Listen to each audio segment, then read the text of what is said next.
আসসালামু আলাইকুম। সবাই কেমন আছেন? আশা করি আল্লাহর রহমতে ভালো আছেন।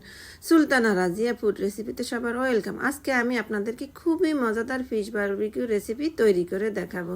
এখানে মোট 50টা ফিশ নিয়েছি। ফিশগুলোকে কেটে ধুয়ে পরিষ্কার করে নিয়েছি, লেবু দিয়ে ম্যারিনেট করেছি। এখন ফিশগুলোকে ম্যারিনেট করব, মশলা দিব। এখন এখানে লবণ দিয়েছি 2 টেবিল চামচ, রসুন দিব 2 টেবিল চামচ, আদা দিব 2 টেবিল চামচ।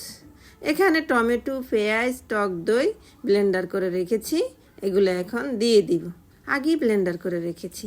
এখন দিব মরিচের গুঁড়ো 2 টেবিল চামচ, জিরার গুঁড়ো 1 চা চামচ, সয়া সস পরিমাণ মতো দিব।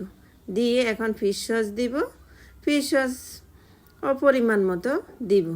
দিয়ে এখন গার্লিক সস দিব, গার্লিক সস 2 টেবিল চামচ। এখানে ফিশের মশলা নিয়েছি, শানের ফিশ বারবিকিউর 2 প্যাকেট দিয়েছি।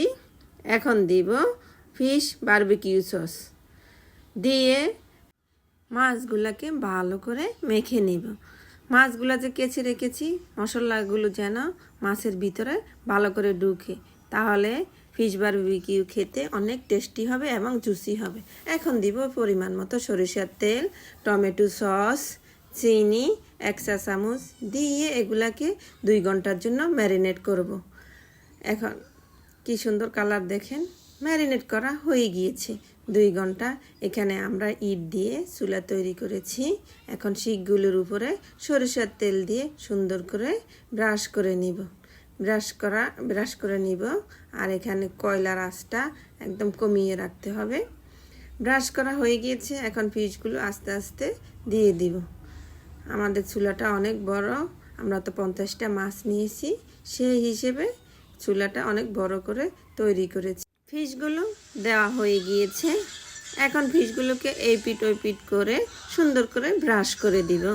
এখানে আমরা একটা সস তৈরি করেছি, fish barbecue sauce, tomato sauce, সরিষার তেল একসাথে মিক্সড করে সুন্দর করে ব্রাশ করে দিয়েছি। দেখেন কি সুন্দর কালার, দেখতে অনেক সুন্দর ফিশ বারবিকিউ হয়ে গিয়েছে।